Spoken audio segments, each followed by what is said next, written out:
우리에게 주시는 하나님의 말씀은 민수기 20장 7절에서 13절까지의 말씀입니다. 민수기서 20장 7절에서 13절까지의 말씀을 교독하시고 마지막 절은 함께 합독하도록 하겠습니다. 여호와께서 모세에게 말씀하여 이르시되 지팡이를 가지고 내 형 아론과 함께 회중을 모으고 그들의 목전에서 너희는 반석에게 명령하여 물을 내라. 내가 그 반석이 물을 내게 하여 회중과 그들의 짐승에게 마시게 할지니라. 모세가 그 명령대로 여호와 앞에서 지팡이를 잡으니라.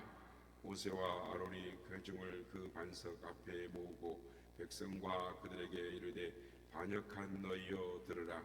우리가 너희를 위하여 이 반석에서 물을 내랴 하고 모세가 그의 손을 들어 그의 지팡이로 반석을 2번 치니 물이 많이 솟아나므로 회중과 그들의 짐승이 마시니라. 여호와께서 모세와 아론에게 이르시되 너희가 나를 믿지 아니하고 이스라엘 자손의 목전에서 내 거룩함을 나타내지 아니한 고로 너희는 이 회중을 내가 그들에게 준 땅으로 인도하여 드리지 못하리라 하시니라. 다같이요.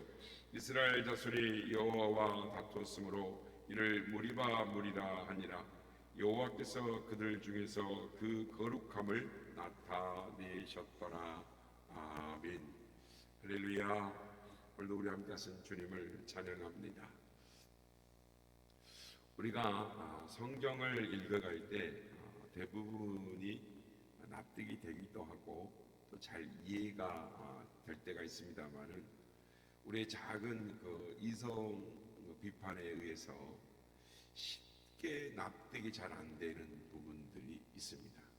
오늘 말씀이 그 말씀 중에 하나라 할 수가 있습니다.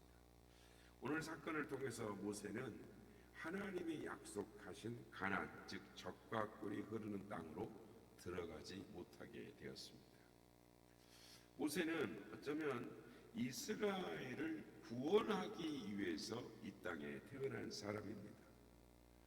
어쩌면 그의 생애 전부가 이 가나안 땅으로 가기 위한 훈련이요, 하나님의 역사를 위한 모든 과정이었다라고도 말할 수 있는 인생입니다. 어찌 생각해보면 다른 사람은 다 못 들어가도 모세 한 사람만큼은 그의 인생을 생각한다면 가나안에 들어가야 되는 사람입니다. 모세가 이스라엘 백성들을 인도하기 위해서 얼마나 고생을 많이 했습니까? 얼마나 많은 수고를 했고 핍박을 받았습니까? 그 모세가 가나안 땅에 못 들어가고 비스가산 언덕에서 저 요단강 건너편이 보이는 즉 멀리 가나안 땅을 바라보고 비스가 느보산 언덕에서 죽었습니다. 어떻게 이런 일이 있을 수가 있겠습니까? 그뿐 아니라 그의 나이가 120세 되었으니까 나이가 많아서 기진해서 죽었더라 이렇게 성경에 기록된다면 그런 대로 그래 그가 나이가 많아서 죽었으니 그렇지 하고 납득이 되고 이해할 수 있겠습니다만은 그게 아닌 것입니다. 오늘 본문에 나타난 사건이 있습니다. 이 사건으로 인하여 너는 나의 거룩함을 드러내지 아니했다. 너는 거역했다. 이렇게 말씀하시고 너는 이 백성을 가나안으로 인도하여 드리지 못할 것이다 라고 말씀하십니다. 어찌 이렇게 가혹한 심판이 있을 수 있을까? 쉽게 납득이 가지 않는 부분입니다. 어렵죠. 오늘 시간에는 모세의 사건을 통해서 우리에게 주시는 교훈을 받고자 하는 것입니다. 오늘 본문에는 이 깊은 뜻이 있습니다. 두고두고 묵상하고 이해해야 할, 기억해야 할 하나님의 말씀입니다. 모세가 훌륭한 일을 많이 했습니다만 한평생 큰 업적을 남겼습니다마는 그 업적과 모세 자신 문제와는 아무 상관이 없습니다. 이걸 알아야 합니다. 모세는 하나님의 명령을 받들어서 순종한 사환이요 하나의 모습일 뿐입니다. 어떻게 생각하면 모세는 하나님의 명령을 받아서 사람에게 집행을 했습니다. 그 가운데서 그는 너무 높임을 받게 되고 백성들 앞에서는 하나님과 같은 높은 존경과 추대를 받았습니다. 그렇지만 그의 사역과 그 자신, 그 업적과 모세라고 하는 사람과의 관계는 그 역사가 전혀 무관한 것입니다. 그러므로 모세가 가나안에 들어가고 안 들어가려고 하는 것은 그의 업적의 문제가 아닙니다. 우리는 그것을 깊이 알아야 하는 것입니다. 모세는 지금 도덕적으로 죄를 지은 것은 아닙니다. 도덕적인 죄가 아니고 신앙적인 죄를 지었습니다. 한 백성의 죄의 문제가 아니라 지도자가 하나님을 대신해서 역사하는 그 한 지도자의 죄를 말하는 것입니다. 여기에 중요한 의미가 있습니다. 이스라엘 백성들이 애굽에서 나올 때에 10가지의 재앙을 내려서 애굽으로 하여금 항복하게 하고 하나님께서 그 백성을 홍해를 건너 광야로 나오게 하셨습니다. 이 모든 역사에 모세가 중간에 있었습니다. 모세를 통해서 이 같은 역사를 이루셨죠. 그런데 광야에 나온 사람들이 그대로 가나안을 가지 못하고 많은 사람들이 광야에서 엎드러져 죽었습니다. 그들이 그렇게 죽은 죄목을 성경은 이렇게 말을 하는 것입니다. 한마디로 요약하면 원망죄였습니다. 원망죄, 이 원망이라고 하는 죄가 얼마나 무서운 죄라는 것을 우리는 새까맣게 잊어먹고 있습니다. 그러니까 살인과 도둑질, 거짓말, 간음 이런 것만 죄인 줄 알지 우리 마음속에 있는 원망, 이것이 얼마나 무서운 죄라는 것을 우리는 전혀 생각하지 않습니다. 오늘 우리는 이걸 알아야 하는 것입니다. 생각해야 되는 것입니다. 야고보 사도 바울도 고린도전서 10장에서 원망에 대해서 말을 합니다. 광야에 있는 이스라엘이 하나님을 원망하다가 죽었느니라. 그러므로 너희는 원망하지 말라. 사도 바울은 교회를 향하여서 이렇게 경고를 하고 있습니다. 원망죄라는 것은 하나님을 믿는 사람들이 짓는 죄입니다. 하나님을 섬기는 신앙인의 죄 가운데 그 중심부에 원망이라고 하는 죄가 있습니다. 오늘 보면은 이스라엘 백성들이 신광야 가데스에 있을 때 물이 없어서 하나님을 원망했다라고 말하고 있습니다. 그런 내용이 쭉 전개가 되는 것이죠. 물이 없었기 때문에 벌어진 사건이었는데, 여러분이 아시는 대로 이스라엘 백성들은 그 출애굽 때에 홍해가 갈라지는 기적을 보지 않았습니까? 불기둥과 구름기둥으로 인도하시는 하나님이요, 지금도 물은 없지만 지금 구름기둥이 막 있습니다. 밤에는 불기둥이 있습니다. 그러니까 구름기둥 속에, 불기둥 속에 하나님이 계셨을 것입니다. 그리고 아침마다 내리시는 만나를 먹고 살았습니다. 그런데 잠시 물이 없다고 해서 목이 좀 타기로서니 이제 이렇게 원망할 수 있는 것일까? 기다리는 마음이 부족합니다. 기다리는 믿음이 없습니다. 조용히 기다리는 믿음이 없습니다. 조급하고 초조하고 그리고 쉽게 하나님을 원망했다라는 것입니다. 성도 여러분, 다 하나님께서 역사하십니다. 여러분 가만히 시간을 뒤돌아 보십시오. 어떤 때는 조급해가지고 원망하고 또 망한다, 위기다, 총체적 위기다 이렇게 호들갑을 떨다가 또 문제가 잘 풀립니다. 그러고 나면 그 일들로 인해서 오히려 잘 되는 경우가 있습니다. 그때 가서 아이고 원망하지 말걸, 개인적으로나 민족적으로나 우리는 이같이 쓸데없는 원망을 많이 해볼 때가 있습니다. 말이 많습니다. 호들갑을 떱니다. 왜 이렇게 초조하고 잠시도 조급한 것을 견디지 못하는지, 이것이 우리의 결정적인 약점입니다. 좀 느긋하게 하나님께서 알아서 하시겠지, 우리 고백대로 말한다면 하나님의 합력하에서 선을 이룰 것이고 우리를 가나안 땅으로 인도하시는 하나님의 엄연한 역사가 있는데, 우리가 뭐 그렇게 조급하고 원망할 게 아니지 이러면서 조용히 기다렸으면 얼마나 좋았겠습니까? 여러분, 이스라엘 백성들이 원망하는 내용을 한번 보십시오. 원망이라는 것은 그 성격상 원래 이 점점점 커지기 마련인 것입니다. 그러니까 원망이라는 것은 상승작용을 합니다.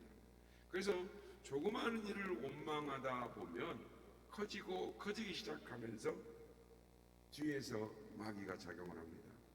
너 잘한다, 너 마음껏 판단해라, 마음대로 원망해라, 이렇게 충동질을 하죠. 뒤에서 이렇게 동요를 하는 것입니다. 그러다 보면 부모 탓하고 재산 탓하고 정치 탓하고, 그리고 마지막에는 하나님을 원망하는 것입니다. 모든 원망은 결국 하나님에게까지 상승하게 되는 것입니다. 오늘 보면 3절에 보면 이 사람들이 하는 말이 뭐라고 하냐면, 죽었으면 좋아할 것을, 오늘 보면 3절에 보면 그렇게 말을 합니다. 이스라엘 백성들이 범죄해서, 즉 하나님 앞에서 우상을 섬기고 간음하다가 많은 백성들이 광야에서 죽었습니다. 그런데 이들이 뭐라고 그러냐면, 그들이 죽었을 때 우리도 죽었으면 좋았을 것을, 이렇게 말을 했다라는 말입니다. 이게 무슨 망언입니까? 또 이렇게 함으로써 모든 은혜를 다 부정하는 것이 됩니다. 그 다음에 또 뭐라고 말하냐면, 왜 우리를 인도해 냈느냐, 이렇게 말합니다. 이게 할 말입니까? 어째서 우리를 이 광야로 인도했느냐? 출애굽의 거룩한 역사를, 그 자체를 부정하고 있는 것입니다. 생각해 보면 그들은 이 원망하는 시간, 물 하나 없다는 이 하나의 사건 속에서 마침내 과거에 받은 그 많은 은혜를 다 부정해 버리고 있는 것입니다. 성도 여러분, 혹 현실이 조금 괴롭더라도 지난날에 받은 많은 은혜, 그걸 잊어서는 안 되는 것입니다. 그걸 망각해서는 안 되는 것입니다. 얼마나 많은 은혜를 받고 오늘 우리가 여기에 있습니까? 그 과거에 주신 은혜, 이 순간도 다시 한번 생각해야 되는 것입니다. 더구나 이 사람들은 그 다음에 저 가나안의 약속이 있지 않습니까? 어쨌든 하나님께서 약속한 약속의 땅 가나안이 저 앞에 있었습니다. 하나님이 우리를 그리로 인도하시겠다라고 약속했습니다. 이 모든 과정을 통해서 지금 가고 있는 것입니다. 그러면 그 약속의 땅에 대한 소망, 그리고 믿음이 있어야 했습니다. 그런데 이것까지 그냥 다 그대로 부인해버리는 것입니다. 과거의 은혜, 미래의 약속, 이 모든 거 다 부정해버리고 오늘 원망과 불평을 하게 되었단 말입니다. 참으로 어처구니가 없는 순간이었습니다. 그런데 이 원망하는 백성 앞에서, 이 위기 앞에서 모세가 어떻게 대처했느냐 하면, 즉 위기 대처 능력이 오늘 문제가 되는 것입니다. 모세가 이 광경을 보면서 이 순간 어떻게 했습니까? 오늘 본문을 보면 모세가 화를 내고 맙니다. 반역한 너희여 하면서 저주를 합니다. 이건 절망입니다. 반역하다라는 말은 이 배역한 자라는 뜻입니다. 배반자라는 뜻이죠. 인간이 가진 죄 중에서 가장 나쁜 죄가 배신하는 죄입니다. 배반하는 죄죠. 그런데 이 같은 죄를 모세가 지적하는 것입니다. 반역한 너희여 하고 하면서 저주하는 것입니다.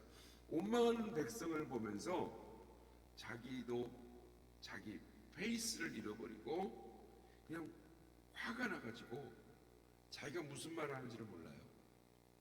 좀 속된 말로 하면 정신이 그 순간 락가닥 하고 간 겁니다. 그대로 그냥 화가 나가지고 저주를 해버리고 맙니다.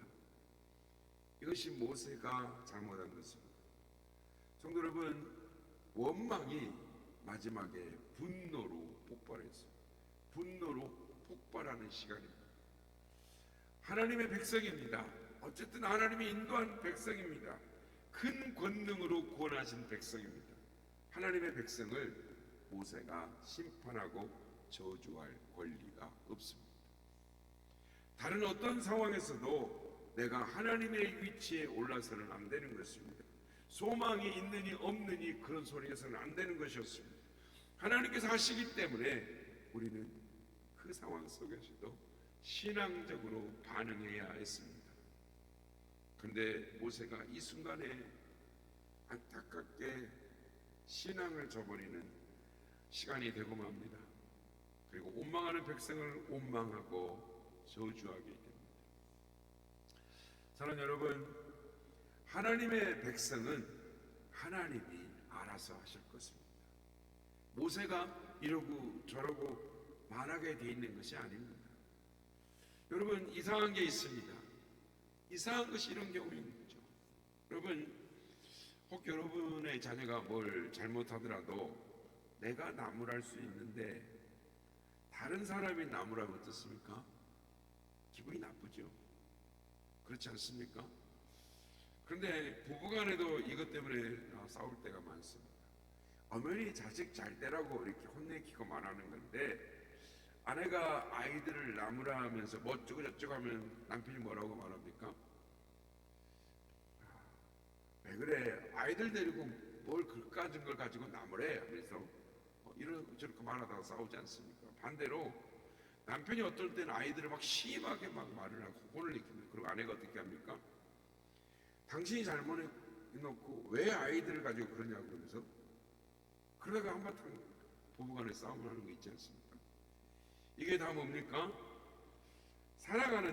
내가 살아가는데 내가 책망할 수 있는데 제3자 그 누군가가 책망하고 비판하는 건 영 못 참는 것입니다. 하나님도 마찬가지인 것입니다. 하나님의 백성, 하나님이 알아서 하실 것이지 하나님이 알아서 합니다. 그런데 자기가 뭔데 소망이 있느니 없느니 아느냐라는 것입니다.